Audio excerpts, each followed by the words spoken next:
Komitmen para peserta Liga Indonesia 1 terhadap sistem gelembung menjadi perhatian setelah sejumlah klub menyatakan timnya terkena badai COVID-19. Di sisi lain, PSSI menyatakan Liga akan tetap berjalan meski ada 19 pemain yang berasal dari 5 klub positif COVID-19. Malam ini kami akan bahas bersama Sujarno, Direktur Operasional PT Liga Indonesia Baru, dan Akmal Marhali, Koordinator Save Our Soccer. Halo, selamat malam Pak Jarno, selamat malam Bung Akmal. Selamat malam, salam sepak bola. Ya. Salam sepak bola. Saya ke Pak Jarno dulu. Iya, selamat malam. Bung Salam Akmal. sepak bola, sehat selalu. Sehat selalu, terima kasih.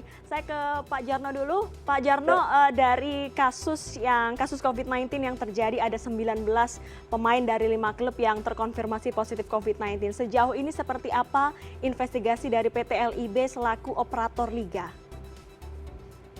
Ya, terima kasih Mbak Dia. Terima kasih pemirsa. Perlu saya jelaskan juga terkait dengan perkembangan kompetisi BRI Liga 1 2021-2022. Seperti apa yang diberitakan, memang beberapa klub yang disebutkan tadi ada beberapa pemain dan ofisial yang terkonfirmasi COVID. Kemudian tentu sudah ada SOP kita, langkah-langkah yang kita lakukan terkait dengan bagaimana menangani yang terkena COVID. Dan yang terkena COVID ini sudah dilakukan isolasi di tempat yang sudah kita tunjuk, di tempat terpisah dari yang lainnya, dan sudah ditangani juga bersama Satgas COVID PSSI, bersama-sama juga dengan Satgas COVID daerah, BNPB di sini, itu sudah ditangani, tentu dengan treatment sesuai dengan apa yang menjadi prosedur di tempat isolasi. Itu yang sekarang sedang ditangani, dan rata-rata yang kena itu adalah tanpa gejala, kemudian ada juga yang gejalanya ringan. Itu yang sekarang kita tangani, tapi mau tidak mau memang harus dilakukan isolasi sesuai dengan prosedur yang sudah ditetapkan oleh otoritas pemerintah dalam ini. Itu yang sedang kita tangani sekarang, Mbak. Apakah PT LIB melihat cerita atau latar belakang mengapa mereka tertular? Bagaimana PT LIB memastikan bahwa anggota klub, baik pemain, ofisial, pelatih, semuanya menaati peraturan yang telah diberikan oleh PT LIB? Ya memang begini. Sebetulnya kompetisi BRI Liga 1 2021-2022 ini adalah bagian daripada perjalanan panjang kompetisi liga di masa pandemi. Kita tahu bahwa 2020 kompetisi dihentikan, kemudian kita merancang lagi di 2021, yang baru kemudian uji cobanya dengan Piala Menpora pada saat itu. Dan Piala Menpora kita menerapkan sistem semi bubble, katakan seperti itu, ada di 4 tempat pada saat itu, dan itu berjalan, alhamdulillah berjalan bagus. Dari modal Piala Menpora ini kita punya pengalaman bagaimana mengelola kompetisi di masa pandemi, yang sebelumnya tidak ada operator yang punya pengalaman untuk mengelola pertandingan sepak bola di masa pandemi. Nah, dari modal Piala Menpora ini kemudian kita mengajukan lagi terkait dengan bagaimana kompetisi berjalan. Kita ajukanlah kompetisi Liga 1, Liga 2, dan Liga 2 alhamdulillah sudah berjalan. Dan Liga 1 kita buat 5 seri 1 di Jabodetabek sudah berjalan bagus dengan sistem semi bubble yang sudah kita terapkan juga, dengan prokes yang ketat, dengan simulasi. Kemudian juga seri 2-nya di Jawa Tengah, Jogja juga seperti itu. Seri 3-nya juga kita laksanakan juga, di mana tiap seri ini ada masa jeda. Dan sekarang berjalan seri 4 di Bali, yang juga ada masa jeda antara seri 3, seri 4. Bahkan juga ada jeda di FIFA Messi seperti itu. Nah, ini yang sedang berjalan. Nah, ketika kemudian ada yang setiap saat kita lakukan PCR, H-1 sebelum pertandingan kita lakukan PCR, kemudian ada yang positif, ya kita lakukan langkah-langkah treatment yang sudah ditentukan. Sambil kita melakukan tracking, bagaimana pelacakan terkait dengan dari mana asalnya, tentu ini koordinasi dengan Satgas Covid kita dan Satgas Covid daerah. Itu yang kita lakukan sekarang, Mbak, terkait dengan apa yang terjadi di kompetisi Liga 1. Testing dan tracing dilakukan. Saya ke Bung Akmal. Bung Akmal, ini kan setelah jeda kompetisi faktanya ada sejumlah pemain yang terinfeksi COVID-19. Anda melihatnya bagaimana? Apakah ada aturan yang mungkin diduga dilarang sehingga dilarang oleh yang dilarang yang kemudian dilakukan oleh para pemain maupun anggota klub?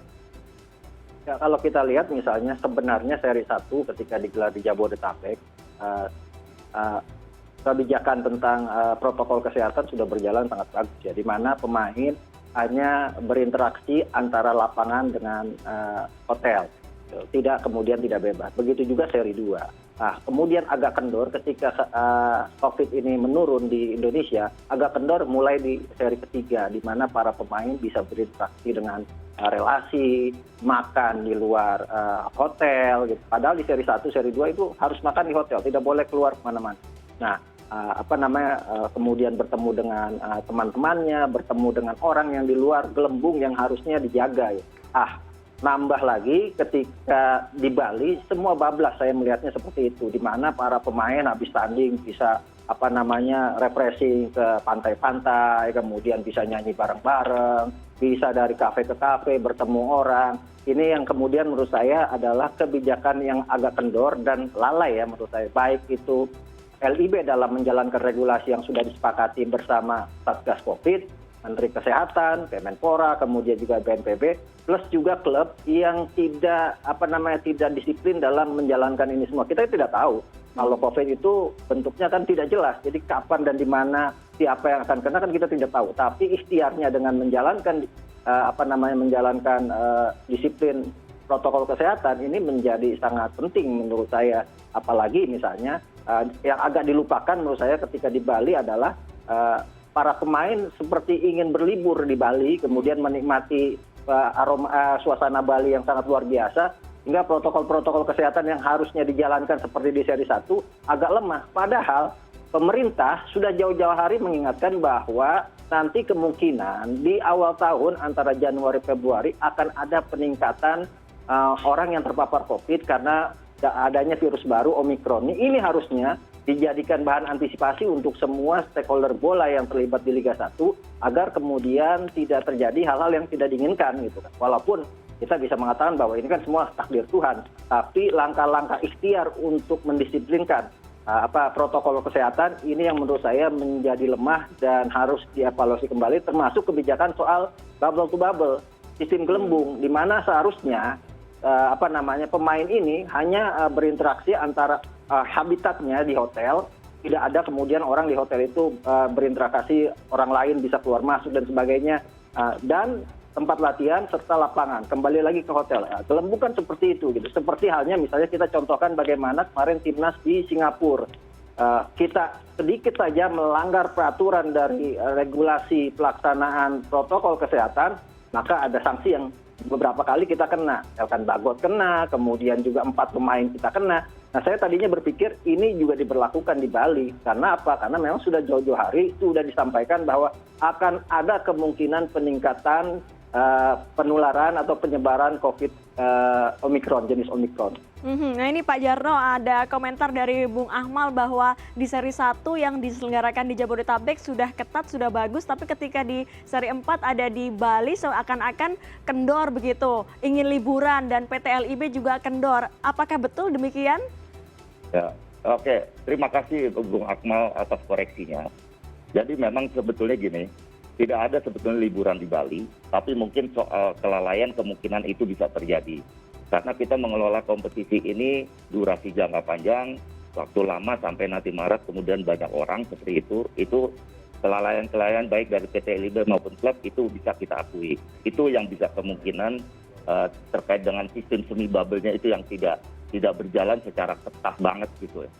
Oleh karena itu ini juga menjadi pendapat Bung Akmal ini menjadi bahan evaluasi kita juga terkait dengan bagaimana pembenahan untuk keberlanjutan kompetisi ini yang akan kita benahi juga terkait dengan komitmen kita dengan klub-klub ini, termasuk klub-klub juga bagaimana komitmen untuk bisa kompetisi ini berkelanjutan. Kita baru saja juga tadi manajer meeting dengan para manajer, kita sampaikan evaluasi yang termasuk yang disampaikan Bung Akmal, kita sampaikan seperti itu.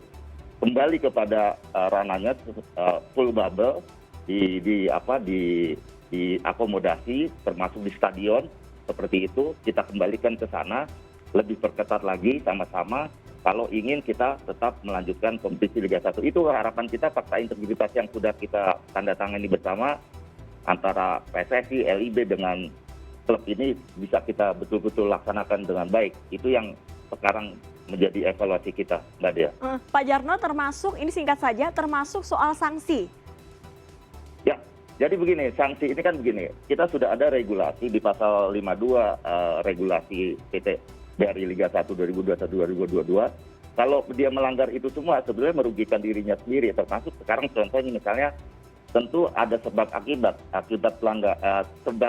melanggar kemudian berakibat kepada bisa terkena COVID misalnya seperti itu. Nah, oleh karena itu kita sudah punya aturan juga regulasi yang mengatakan bahwa tentu merugikan klubnya ketika klubnya harus tidak bermain dengan pemain-pemain topnya misalnya seperti itu. Bahkan kita sudah punya acuan juga, bahkan kemudian dalam kondisi extraordinary kita bisa emergency meeting, bisa pertandingan itu juga bisa kita hold, status pertandingannya bisa kita tunda dan sebagainya. Ini juga akan merugikan klub sendiri. Ini tentu juga menjadi evaluasi dari klub. Termasuk juga LIB sendiri mungkin juga lalai terkait dengan kendor melakukan pengawasan, belum melibatkan stakeholder yang secara menyeluruh seperti itu juga kita akui. Oleh karena itu yang bagian selalu kita evaluasi pada manajer meeting tadi sore yang kita laksanakan untuk kita sama-sama membenahi. Baik, itu, sudah ada manajer meeting dengan klub dari PT LIB. Saya terakhir mau ke Bung Akmal, singkat saja karena waktu kita tidak banyak. Rekomendasi Anda melihat kasus COVID-19 yang ada di Liga 1? Ya, mumpung ada Pak Jarno sebagai direktur operasional, pertama saya juga ingin mengusulkan tentang jam tayang pertandingan yang terlalu malam. Karena ini kan bisa menurunkan juga imunitas pemain ya. Ketika imunitas pemain turun, ini juga akan memungkinkan terpapar COVID-19. Imunitas menjadi hal yang penting di saat spreading atau penyebaran COVID ini menjadi luar biasa saat ini gitu. Jadi saya juga minta kemudian diambil kebijakan lagi bagaimana jam tayang yang misalnya 20.45 waktu Indonesia Barat, artinya di sana jam 21.45 waktu Indonesia Tengah, kemudian bisa dievaluasi sehingga kemudian masa istirahat pemain menjadi cukup, imunitas mereka juga menjadi bagus. Saya yakinnya tidak akan ada para pemain yang punya terkena infeksi COVID-19 ini